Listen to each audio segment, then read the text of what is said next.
What's up, people? It's your man Herbal Lover coming from your mama's basement. I want to address two things. Number one, we're going to talk about the game a little bit. Then I want to address the Lou Walton situation, and I also want to address some of the commenters that's stating that I said that I want Lou Walton fired. So first, let's talk about the game. Finally, but let's make sure I'm gonna give the Lakers kudos and props because they won the game. But I'm gonna say it over and over again. All right, I'm not one of those fans that get all hyped up and become extremely crazy based on off of one game. I told you guys over and over again, I am a true Laker fan. I've been a Laker fan since I don't know how long, but I always been a Laker fan. Put it like this, well, yeah, back in the what, 80s, early 80s. You know what I'm saying? I'm not going to say how old, but anyway, that's neither here nor there. The Lakers came out and they played good defense. Finally, good defense, and I just don't mean just defense here and there. They played good defense for 3 quarters. Yes, 3 quarters. They made Indiana. They forced a lot of shots, and I've been saying this over and over again. If y'all been following me for a while, and all the LeBronites are just joining in, my old videos, I've been saying it, that the Lakers, the biggest part the Lakers need to do is run those players off the perimeter, be a little bit more physical, get up in their face, make them uncomfortable when they're taking shots. You can't give these shooters space. You got to make them uncomfortable, and that's what the Lakers did. They were actually more physical. Be honest with you. There was a block party going on. I mean, JaVale McGee had 4. So they, and Lonzo, coming from, after chasing down a play, came from behind and got a block. Ingram had 3 blocks. And Kuzma, yes, I'm gonna say it. Kuzma, this game, I think this is probably his best defensive game out of all the games, because people fail to realize Kuzma last year was playing out of position, the center spot, and sometimes, and even in this game, he might be caught playing out of position because of the quick switching. So you might see him on a bigger body or something like that, or somebody who's just quicker than him. It happens. Let's be real. Right now, the NBA is not based on defense. Adam Silver came out and made a new rule that you can't block their path with some crazy rule now. So it's giving the league more opportunities to score. It's becoming a score-friendly league now. So defense is like out the door. That's why I told people, if you go back 15 years ago, 10, 12 years ago, when the Spurs were like, one of the teams that actually will hold you down to 100 points, that was good defense. Now it's like, okay, if you score 100, if your opponent score 105, okay, you play pretty good defense because you score 120. That's not good defense. It's more entertainment, to entertain the crowd. And like I said before, and I'm also agreeing with Greg Popovich when he said that the NBA right now is kind of boring. It is. I only watch Laker game. Don't get me wrong. Let me stop that. I watch other games, but I don't like like I told you guys, I'm not a big fan of the 3 ball. I don't mind you shooting 3 or 4, but shooting 30, 35 3-point, I can't get with that. That's like how it was back in the old days, before it was integrated, with the Negro League, playing with the NBA. I thought it was the ABA before integrated with the NBA. Before it was called NBA, it was called something else. I forgot what it was. But if you look at them guys back in the days, all they would do is shoot jumpers, and lower layups, but it was mostly jumpers. Now that's all they do now is shoot jumpers. The dunk is like, yeah, you'll get a dunk here and there, but that was one of the biggest things as me as a child growing up. Well, growing up is that I used to love watching these guys take it to the rim and dunk. But we're in a new time, day and age. Everybody loves the jump shot. I'm not a big fan of it. I mean, it is what it is, but I prefer you go to the basket, draw the, get the and one and go to the free throw. But that's not a problem with the Lakers. Now, the Lakers, like I said, they play good defense. They held the Pacers under 100. Now, the Pacers just came off a 3-game winning streak. So, like I said before, the East is not that strong. But the way that we play is that when we get a lead, we get too comfortable and we relax. Instead of putting teams away, we get relaxed. Like, we up by 15 points or whatever, we get relaxed. That what happened in I think the Orlando game, the game before this. We get too relaxed, and that's the biggest problem. Now, I'm not going to address the LeBron James thing, with him, bringing the ball down. Cause I already said it before, that Lonzo should be the main facilitator when it comes to bringing the ball across the court, because we don't get no fast breaks. And this is the main reason why I say over and over again, the opponent's defense can actually set up better, because while we run half-court sets, we allow them to set up, getting their zones or getting their man-to-man defense, whatever their coach decide to call. That's where they get in. When you're running the ball, you catch the defense off guard, and it turns to easy layups. And that's what the opponents are doing to us. When they grab that rebound, they run it, they pushing it, and the Lakers are not getting back. And that's one of the biggest things that's killing the Lakers. Also, transitional defense is that when they grab that ball, they're running.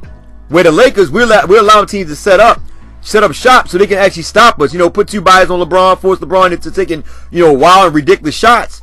It will make them kick it out to players that they believe in their heart that they don't mind taking the three because they know our team is not known for as a good three-point shooting team. They scout us pretty good. We have to understand that.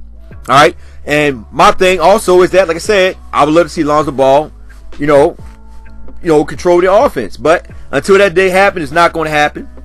But listen, they beat Indiana. I just want consistency. That's all I want. And I don't mean that, consistency as in wins. No, I'm talking about consistency as in defense and winning. We've been terrible on defense. Let's be honest. Kuzma, like I said, they all had a good game. They all, played pretty good. Kuzma had 9 rebounds. I know somebody stated that why Kuzma ain't getting a lot of rebounds now. That's because, number one, is because they take a lot of jump shots. When you take a lot of jump shot, you'll see guards get more rebounds than some of these centers and power forwards. We understand that, but at the same time, some of these centers do need to get more rebound. Like JaVale McGee, I said before that if you playing 22, 23 minutes, you should at least be getting 7, 8 rebounds. This game, he got 8 rebounds. He got 4 blocks. He was killing it on a block. Lonzo Ball played pretty good defense, and that's my biggest problem with Lou Walton, which I'm going to get to in a few minutes. But like I said, they played good. Indiana was missing Oladipo. I can't really stress it enough. Listen, at the end of the day, there's nothing really bad to talk about. They played good defense until that one quarter where they allowed Indiana to come back. But remember, NBA is a game based on runs. The Pacers had their run. The Lakers pulled through, you know what I'm saying? And actually, they won the game. I would love to see them run Lou Walton's system, but until that happens, we don't never know. Until then, we're seeing the LeBron James system. And that's another thing people fail to realize. That's why you're seeing a lot of our players' stats go down. Because at the end of the day, when they're on the floor with LeBron, and I'm not knocking LeBron, but when you're on the floor with LeBron, even though LeBron has like a lot of assists, but the ball does not move when LeBron has the ball. Same thing with Lance Stevenson and Brandon Ingram. It does not move. There's not, they don't actually pass the ball around a lot. LeBron James, he has the ball just like how back in the old days, which I don't mind. You know what I mean? If it's going to create a win, I'll take it. But at the end of the day, you look at it, when they have the ball, especially Lance Stevenson, he plays around a little bit. You never know what he's going to do. Eat up the clock and then take a shot when it's like 5 seconds on the clock. Whatever it may be. LeBron James, he has the ball for a good period of time. He run that half-court set, try to get somebody open, and and then he pass it out or he goes for it to attack himself. Like I said, I don't mind that. But the only problem is that when the ball moves, that means more people are getting touches. That's why the Golden State Warriors are so good. And that's why I don't care what the Golden State Warriors go through, they still the team to beat, period. Because they are a user-friendly type of team. They will pass that rock over 300 times to get better-looking shots. Lakers, we got to work on that. One man is not going to beat the Golden State Warriors. I don't care what nobody say. Not with Boogie Cousins and freaking KD. It's not going to happen. And I'm not saying the Lakers got to beat them this year, but even in next year, it's still going to be a problem if they Golden State Warriors, if they even re-sign KD. Just say if they get KD, it's still going to be a problem. But anyway, they played pretty good. Josh Hart played pretty good defense. Caldwell Pope ain't really played that much, but he had 11 points. He did contribute to the offense. Josh Hart played the Josh Hart of old, came back, the attack back. But y'all remember I think he was hurt or something like that, so it was good. Tyson Chandler, played pretty good defense. Everybody played good. Michael Beasley getting playing time, so that's good to see. Because I was wondering when they're going to use him because I felt sad for him. I felt bad for him because at one point in time they were only using him for a center spot. When I say, man, they can put him at power forward and let him, play up there or play small forward, however you want to do it. But my biggest problem with this team is this, and I'm about to get on Lou Walton now. All right, first and foremost, I understand that you're using Lonzo Ball for his defense because that's what all he is for now. If y'all ain't paying attention, that's all Lonzo Ball is there for, his defense. That's why you ever notice that he's on the floor when LeBron James is on the floor and Brandon Ingram is running the point when they go sit down. I have a problem with that, man. I really do, because Brandon Ingram is not a point guard. I said it before, I'd rather see Brandon play the 2. Now I know Don Tizzle said that he didn't play pretty good defense. Brandon, he getting burnt by other guards. But let's keep in mind, last year he played the 1 and the 2. He didn't get burnt by the lot of players. He just ain't playing up to par. Listen, it ain't just LeBron James. Let's make sure we understand that. All these guys are not playing up to par when it comes to man-to-man defense, except JaVale McGee and Chandler. These guys, they're playing pretty good. They're real veteran savvy when it comes to like down low, and sometimes they even get beat too. But a lot of these players on our team are not playing defense. So it's not just LeBron James, and it's not just Kuzma. Brandon Ingram was getting burnt a lot. Even Lonzo Ball sometimes get burnt a lot. Not as much, but he was getting burnt a lot. And Josh Hart was getting killed a lot. Matter of fact, he was just fouling people at the 3-point line. How many 4-point plays that he gave up this year?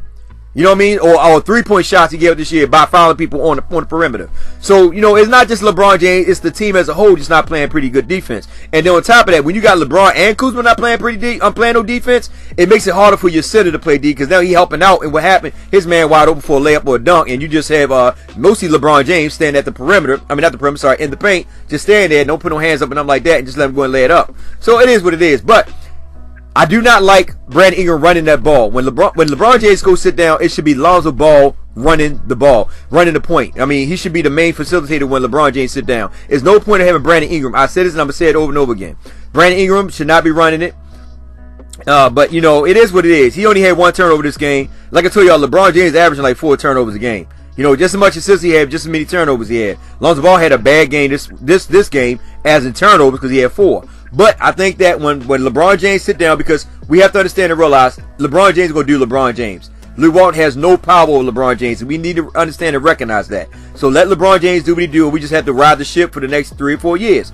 Now, that's only if they keep Luke Walton after next year. I don't know what they might do. You know, he only got a 4-year contract, so we don't know. But anyway, I love to see Lonzo Ball be the main facilitator when LeBron James sit down, not Brandon Ingram.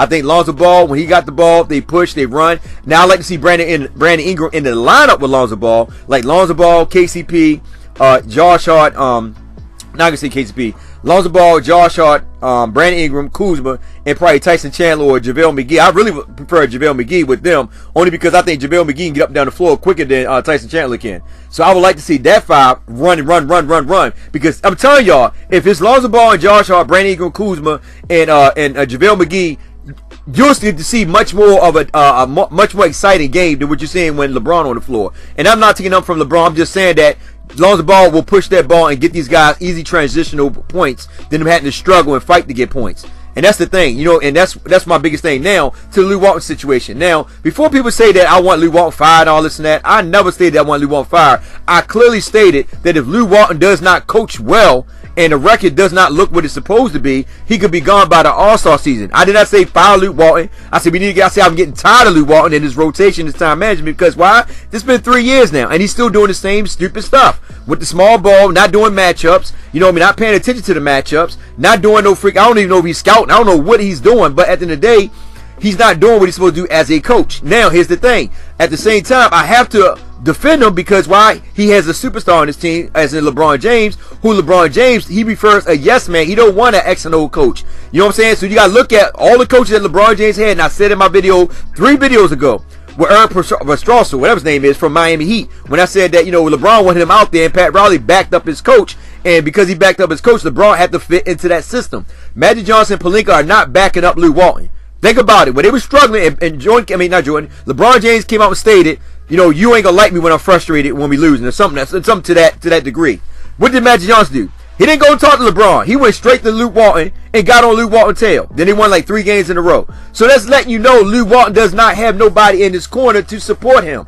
So that's why I'm saying at the end of the day, it's kind of hard to run your offense or your playbook style when you got somebody who wants to run what they want to run. Regardless if he waved them off, you know, to me it's saying that LeBron waved them off because he called a couple plays and LeBron like, you know what, he want to run this play. Who doesn't wave off their play? I've seen Kobe do it many times when he waved Phil Jackson off. You know what I mean? It happens. You know, when you got a star and the star think in his mind that I can take this player, and your coach is calling another play, and he said, no, I can take him. Then you got to go with the confidence of your player. Why? Because your player got you this far, and you got to trust in that player. So I don't mind LeBron James taking them. Not saying taking them shots. I don't mind LeBron James in the last 5 minutes of the game taking over. I said it many videos before that the ball needs to be in LeBron James' hand. He needs to take over, but at the same time, he need to also pay attention to the defense and what they're putting in front of him, and don't force up a lot of shots because you got players who can score just as good as him. Yeah, I'm gonna say he got players that score just as good as him if you give them the opportunity and chance. And that's my thing. So don't say that I said I want Luke Walton fired. I just don't like, he's just frustrating with his rotation. The way he's doing Lonzo Ball, because he's not utilizing Lonzo Ball. He did the same thing when IT came here, where he had IT run the point and Lonzo ran the off guard. I do not, you know, appreciate that as a fan of the game. You know what I mean? At the end of the day, you know Lonzo Ball is he's better when the ball is in his hand. That's why think about it. Why do you think Lonzo, everybody's stats are dropping? Everybody's stats are dropping because it's not really a team ball. It's a game of mostly ISO. That's what it mostly is, mostly ISO plays. And just so happened that LeBron James is one of them dudes who can actually truck his way to the free throw line or, attack the basket because he's big. And too many people get in his way, and he's going to get majority of the foul call, which he should be getting a lot of foul calls. But, it is what it is. But I never say I want Luke Walton fired. I said that Luke Walton needed to look into his pocket, look into himself, and start paying attention to detail when it comes to coaching. You know what I'm saying? I know that he can't do so much because of LeBron James. But at the end of the day, he decides on who goes on that floor. He got to know when to call a timeout when they're getting beat. If a team go up 7 points or they made a 7-0 run, you call a timeout. Don't let the team fight through it. You call a timeout because right now the Lakers are not good enough to fight through some of those runs. We seen it. How many times we seen where teams that came back, Lakers up by 15, the team that came back took a 7-point lead. Instead of Luke Walton calling a timeout, he went on let him play it, and then now he decided to call a timeout when it get out of hand, and then he try to bring a whole fresh hockey league in, a hockey squad in, and it doesn't work. Instead, you adjust. That means that if somebody's not playing defense, you replace them with somebody that will play defense. I don't care who they are. The point is that you got to replace them. Sit them down. I know you're going to sit LeBron James down because LeBron James' name speaks volume for itself. I'm not talking about LeBron. I'm talking about the other players around him. You know what I mean? But at the same time, I go back and I say it again, that your team is only good as their leader. Simply put, if your leader not playing defense, then guess what? Your players are not playing defense. Why do you think Brad Ingram's not playing defense this season? He's not really playing no defense. Look at the last 2 years where he played defense. He was known for pretty much good defense on the perimeter, but right between the box. He was known for pretty good defense with the long wingspan. He's not playing defense now. Why? Because your leader not playing defense. But this game they play defense, and that's all I say at the end of the day is that we need consistency from the Lakers. You can't sit here and beat the crap out of one team, let them come back, what's cool, but you still beat them. And then you go tonight, you got a game tonight, and then you get spanked or you don't have the energy. That's what I told people. At the end of the day, the biggest thing that we got to understand and realize, if you look at the West right now, from the bottomest team, not the Phoenix Suns, we're not counting them. Everybody else in that division, the 8th spot will be a fight for the 8th spot. The 7th, 8th spot will be a fight for it. Look at everybody's record right now. Everybody's record almost the same. Even the Golden State Warriors, Portland's in that top right now, but that don't mean nothing. But look at the Golden State Warriors. Look at all their records. All their records, are pretty much about even. But, we all know when Steph Curry come back, the Golden State Warriors are going to turn that right around. They're going to start probably pulling away from the pack. So that first spot going to be the Warriors. They're going to be consolidated. It don't matter. But everybody underneath that is going to be fighting, man. Everybody going to be fighting because you look at the record right now. Every team right now, and it's still early, but every team right now is only like 2 or 3 or 4 games out of the 7th, 8th spot, or from the second, really from the first all the way down. But I'm telling you to go count the first spot. But from the 2nd spot all the way down to the 8th spot, all them teams right there are going to be fighting. You have a lot of teams sitting at 48, 45, 48 wins. Even some teams ain't going to make the playoffs. Like the 9th or 10th team, they're going to be like 45, 48. You have 2 or 3 teams that's over 500 that didn't make the playoff. That's why I say every freaking game counts. And you got to play it like it's your last. You can't sit there and just sleep on these games. It's not the East. We got to go in there and play and win all these games. But like I said, just want to make it clear. I never say I want to Luke Walton fired. I'd say over and over again, he pissed me off with his rotation, his time management. Simple as that. And his matchups. It's just that he don't pay attention to detail on those same elements. And for somebody say that you don't, and when people say that you never coached before, it's not about coaching. It's about just being observant. I mean, think about it. At the end of the day, if you're watching the game and you see somebody like let me see, Kuzma at the center spot playing somebody like Dwight Howard or DeAndre Jordan, that's common sense. Like, that's a bad matchup. You know what I'm saying? So let's pay attention to that. The one thing I like I said, the Lakers is that they chase the guys off the perimeter. They play pretty good defense. That's the thing. They play pretty good defense. But my only problem, like I said, with Luke Walton is, and like I said, that's why I don't really beat too hard on Luke Walton, because I know at the end of the day he doesn't have no support. So it's it's basically like it's like damn if you do, damn if you don't. Simple as that. Because you're coaching LeBron James. So he got to go with the flow. But anyway, it's your man Urban Lover. Like, share, and subscribe. Get in the comment section. Tell me what you think. I'll see y'all guys tonight on Twitter when we got a game tonight. I'm going to be there. You know me. I'm going to be in the Twitter talking trash, because that's what I do. Love you guys. Have a blessed day and take care of yourselves.